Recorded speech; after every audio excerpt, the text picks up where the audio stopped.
Common मैं रहमत खान बारे बहुत सारा पढ़िया है। हाँ जी। ये तो बहुत सारा मैं सुनाया है, लिखा है। बहुत सारे बंदे इतराज भी करते हैं भाई जनाब लड़िया तमुराद फतियाना है। रहमत खान तो पहले दिन ही जंग लगी थी, दीगर शहीद हो गया। अच्छा उनदे च पता की गल है, मैं तुम दसता।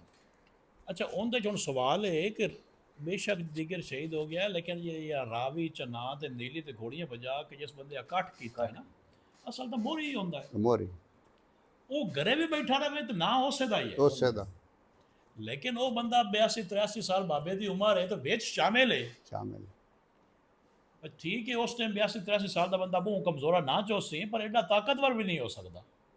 लेकिन इस बावजूद जज्बा होंदा इतना का है कि वो शामिल है, घर नहीं बैठा। अच्छा उनदे विच तुसी एक ना जज्जां दे भी ना आए ना लो तुम मैंने पता जेड़ा जेड़ा ना कोई मैं तुहानू दस जेड़ा ना शेर जज जो 7 बिरा होए ते जिस टाइम बेड़े ते दमी टप्पण लगे ना और जंभ रेलू पार नू जिस नूरे की डल ते जाऊगा उस वक़्त तो अगू आई आकां फुटी हुई। उन्होंने मालूम है जो कटोक अंग्रेजों का पार खड़ा है।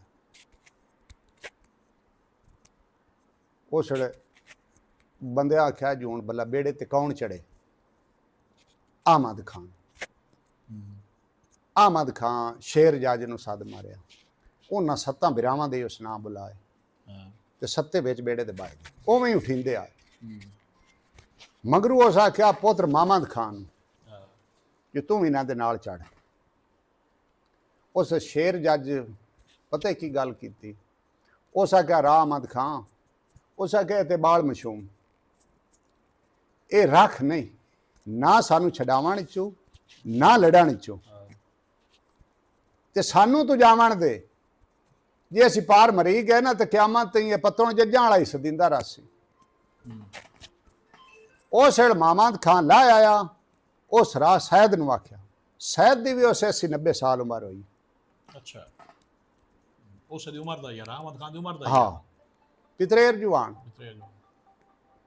ओ जी बिच राह सैयद उठी के बैठा ते उस वक़्त उस जज पता है अगू मुड़ की आख्या, शेर आख्या जो अगे बाल च गले ते हुण तरप्पड़ पे गलना जी बुढ़ा बंदा।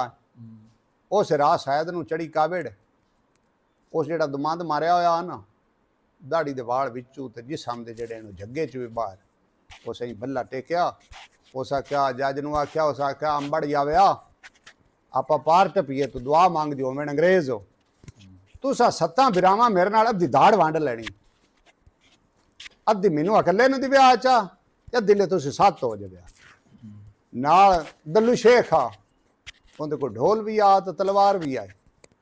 वो पार टपया मुड़ बन शायद आई काई ना ढोल वग गया, बकाया भी टप के पार नूं ते असल रोला पा जाता है आपो आप दी ला चढ़ा चो ते जेड़ा इंसाफ होवे ना उहदे च ला चाड़ा नहीं करना चाहिए। उन्होंने जज्जां दा भी ना नहीं आया।